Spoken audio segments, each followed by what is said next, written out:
지난번에 AI, 챗GPT, 그 다음에 뭐 초거대 AI 뭐 이런 것들에 대해서 우리가 좀 논의를 한번 해봤었는데, 새로운 시대가 도래를 하면서 챗GPT를 가지고 그러면 우리가 어떤 변화를 일으킬 수 있을까를 생각을 좀 해봤어요. 산업 부분, 뭐 인터넷이 등장했을 때, 그리고 스마트폰이 등장하고 나서 모바일의 시대가 됐을 때 가장 많이 사람들이 열광했던 건 뭘까요? 바로 산업에서의 활용도가, 사회 발전의 활용도가 굉장히 컸기 때문에 사람들이 열광을 했습니다. 그리고 사실이었고, 산업이 굉장히 많이 발전했습니다. 인터넷을 통해서, 그 다음에 모바일 디바이스들, 기기들을 통해서 산업이 굉장히 많이 변화했어요.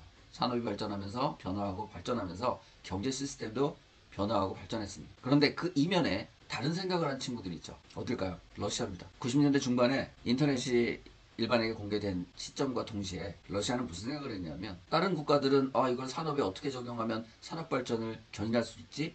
라고 막 고민을 하고 그걸 산업에 적용하느라고 막 머리를 쓰고 있을 때, 러시아는 무슨 머리를 썼냐면, 우리가 지금 미국하고 군비 경쟁에서 완전히 밀려서 초라한 상태지, 그러면 뭔가 돌파구가 필요해. 그 생각을 했어요. 그러면서 인터넷이라는 새로운 도구가 등장을 하자마자 생각의 전환을 합니다. 관점 전환을 해요. 그러면 이걸 가지고 우리가 무기를 만들 수 있는 방법이 뭐가 있을까 고민을 합니다. 그러다가 만든 게 뭐냐? 사이버전 무기입니다. 그래서 이렇게 만든 무기를 중국에도 공유하고, 그래서 중국도 사이버전 무기를 만들기 시작했고, 그리고 중국이 또 북한에게, 야, 너네 돈 없지? 무기 만들 돈도 없고 너 살아갈 돈도 없고, 근데 세상이 변했다. 돈 없이도 무기를 만들 수 있고, 돈 없이도 다른 나라를 공격할 수 있는 새로운 도구가 있어.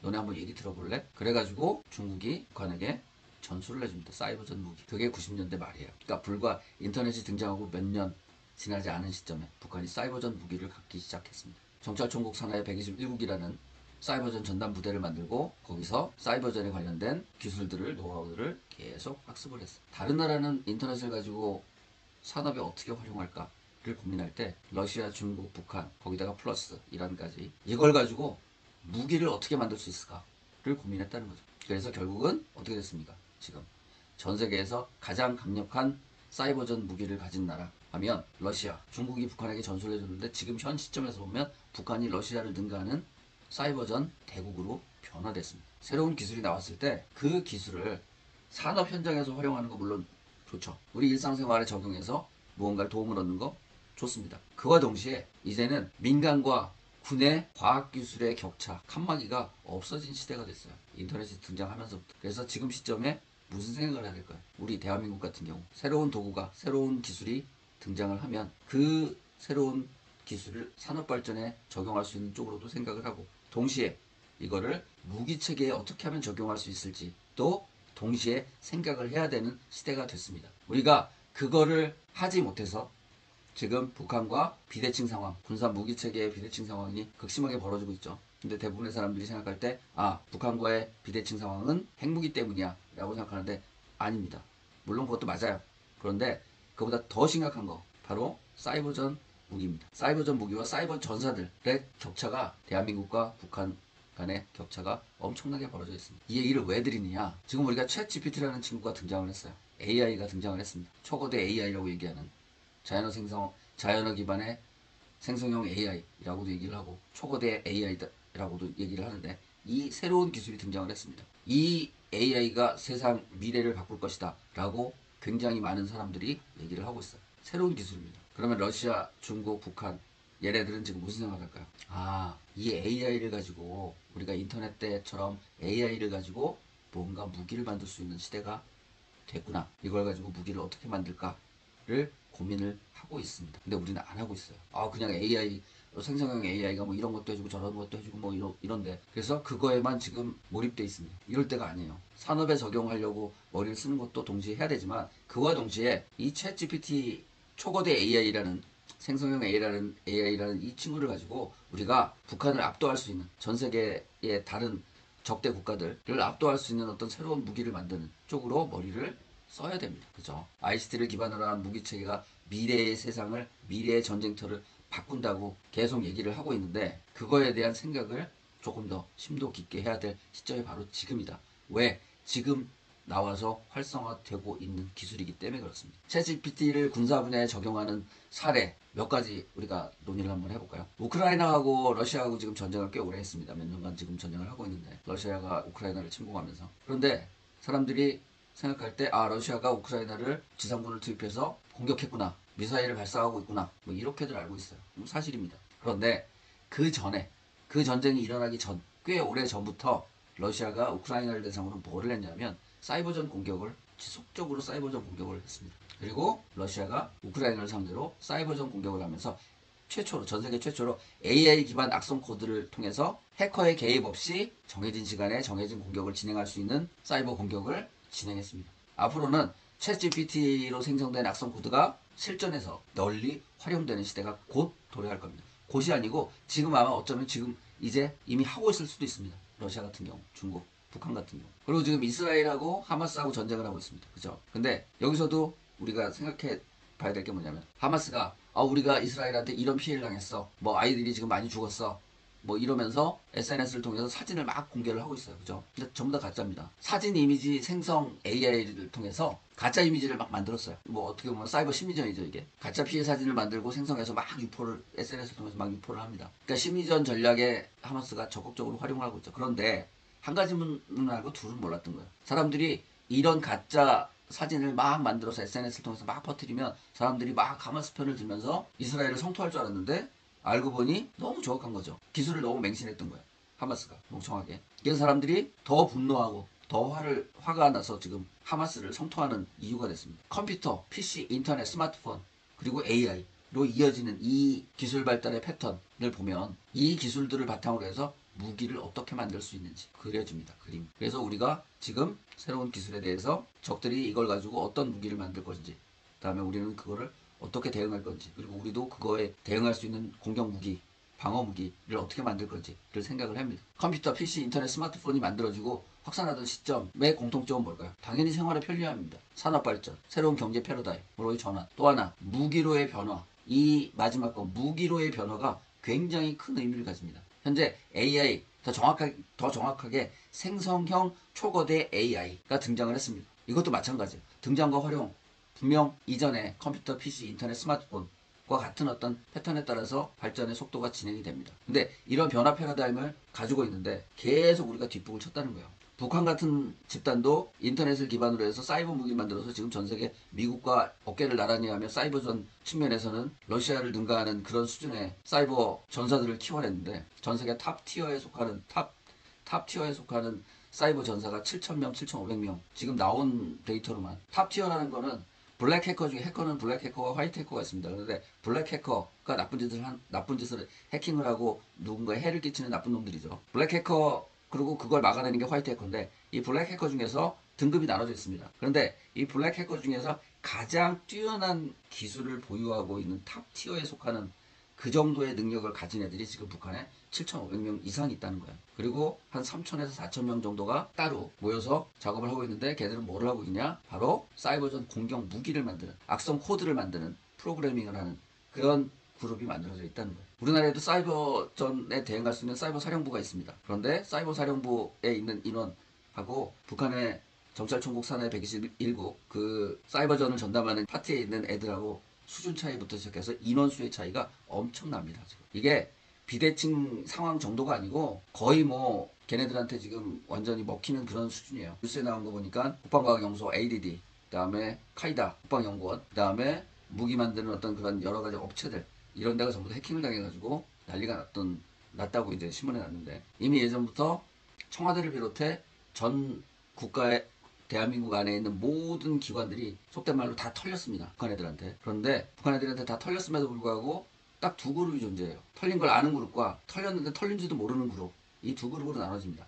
거의 다 털렸습니다. 근데 다시 또 국정원에서 발표한 내용을 보니까 ADD를 비롯해서 ADD, 카이다, 그다음에 국방 무기를 만드는 업체들 다 해킹을 당했다라는 어떤 뉴스가 나왔는데, 너무 취약해요. 전 세계에서 네트워크 시스템으로 모든 산업이 구동되는 첨단 시스템을 가지고 있는 몇 안 되는 나라가 대한민국인데, 전 세계 해커들의 가장 놀기 좋은 놀이터가 대한민국이 돼버린 그런 상황입니다. 그래서 우리가 지금 무엇을 해야 되느냐? 챗GPT가 새롭게 등장을 했습니다. 그러면 이 챗GPT를 가지고 분명히 북한 애들이, 우리의 주적이 북한이니까 북한 애들이 무슨 생각을 할지를 생각을 해야 돼요. 이걸 어떻게 대응할 건가? 물론 사이버전 능력의 비대칭화, 이것도 우리가 빨리 극복을 해야 되는데, 이런 부분에 대해서 좀 고민을 많이 해야 될 것 같아요. 정부 당국에서. 이와 더불어서 새로운 기술이 등장했어요.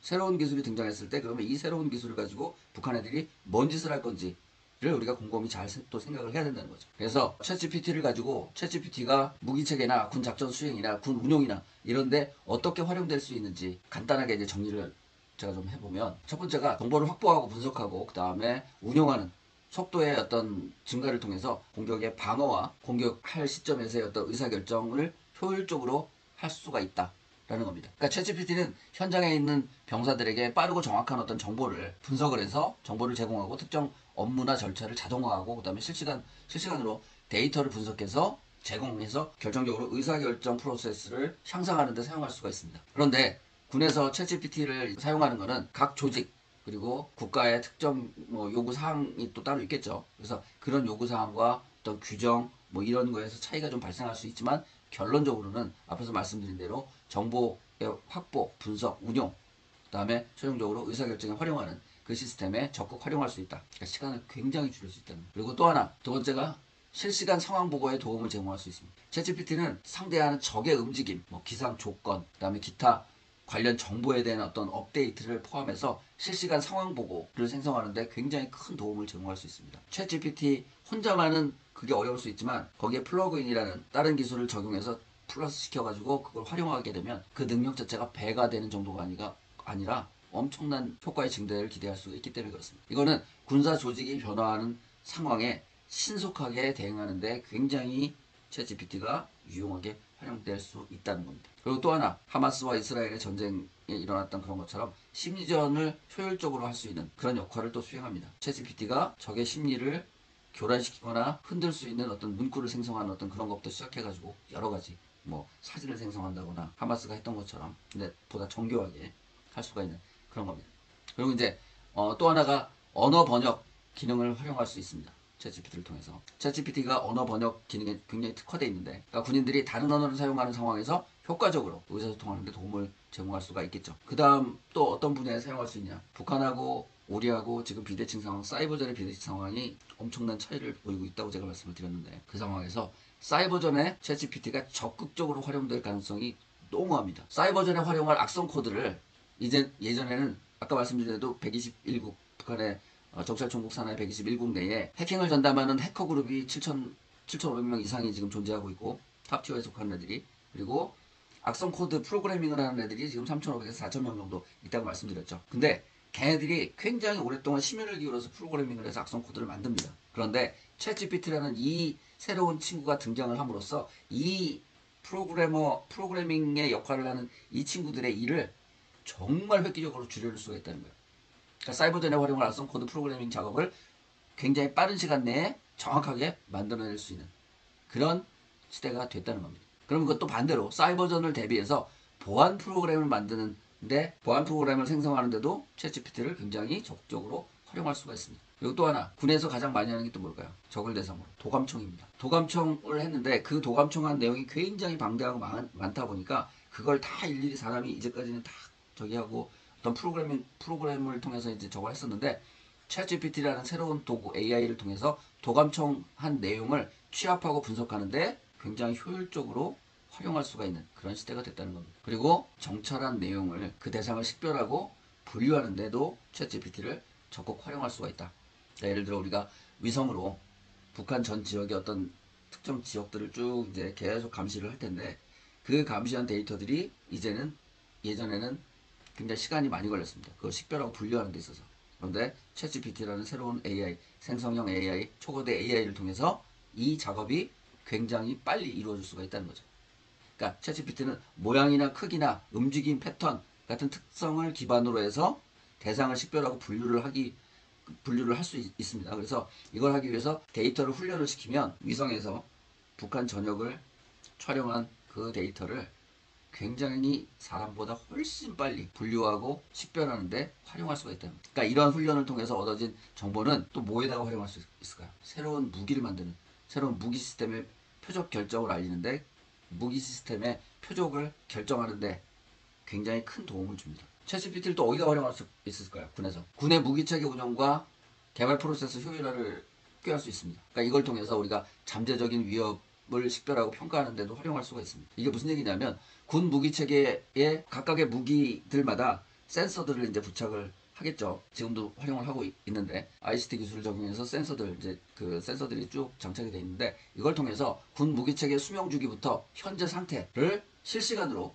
파악하고 가장 최상의 상태를 유지할 수 있도록 정보를 계속 제공할 수 있습니다. 그래서 이 무기가 지금 현재 상태가 어떤 정도야. 얘가 지금 어떤 부분에서 뭔가 업데이트가 필요해, 아니면 손질이 필요해, 정비가 필요해, 이런 부분들을 즉시적으로 알 수 있게 된다는 거죠. 챗GPT는 무기 시스템에 대한 잠재적인 위협을 식별하고, 그리고 이걸 식별하기 위해서 신호 인텔리전스 및 센서 데이터를 포함한 많은 양의 데이터를 분석하는 데 사용할 수가 있습니다. 그러니까 이걸 일일이 사람이 관리 감독하려면 불가능해요, 사실은. 그런데 이제는 이거를 사람의 개입이 없이도 운영과 개발 프로세스를 효율화할 수가 있다. 뭘 통해서? 이런 챗GPT와 같은 생성형 AI, 초거대 AI를 통해서. 그리고 이 정보는 무기 시스템의 의사결정 프로세스의 정보를 제공하고 대응 우선순위를 지정하는 데도 도움을 제공할 수 있습니다.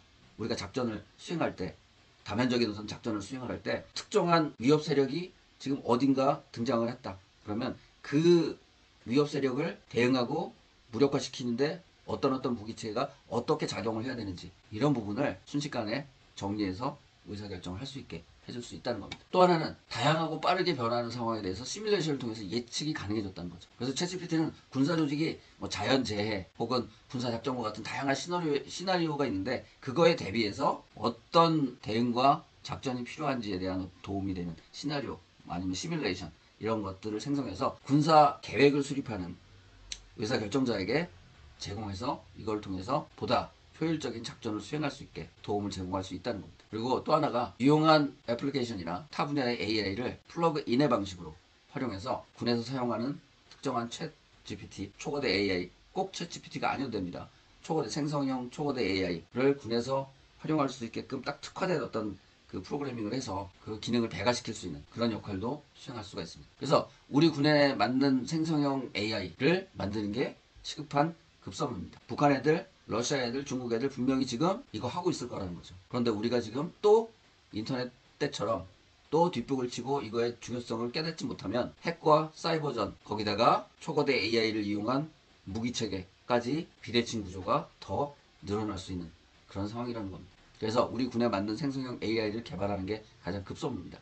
그러니까 우리 군의 통합된 빅데이터를 기반으로 해서 군에서만 사용하는, 대한민국 군에서만 사용하는 생성형 AI를 개발해서 사용해야 합니다. 지금 이거 나중에 하지, 이러다가는 북한의 사이버전 전력과 우리의 사이버전 전력이 격차처럼 또 이렇게 벌어져서 곤혹을 치르는 상황이 조만간 벌어질 수 있다는 겁니다. 그래서 우리 군에서만 사용하는 생성형 AI를 개발하기 위해서는 필요한 선제 조건은 육해공군 3군이 가지고 있는 빅데이터를 통합관리 운영할 수 있는 클라우드 기반 시스템을 확보하는 게 중요합니다. 그리고 각 군의 데이터 이니셔티브를 다 내려놓고 서로 데이터를 공유하고 활용할 수 있는 그 방향으로 가야 된다는 거죠. 물론 이게 쉬운 일은 아닙니다. 육해공군이 서로 지금 자기들이 가지고 있는 빅데이터를 서로 공유하지 않고 있는 상황에, 미국도 예전에 그런 상황이었어요. 그런데 대통령이 중재를 해서 그런 어떤 그 데이터 공유의 어떤 환경을 만들었는, 그래서 지금 미국은 클라우드 기반의 군 데이터 시스템을 통합하는 그런 작업을 진행을 하고 있습니다.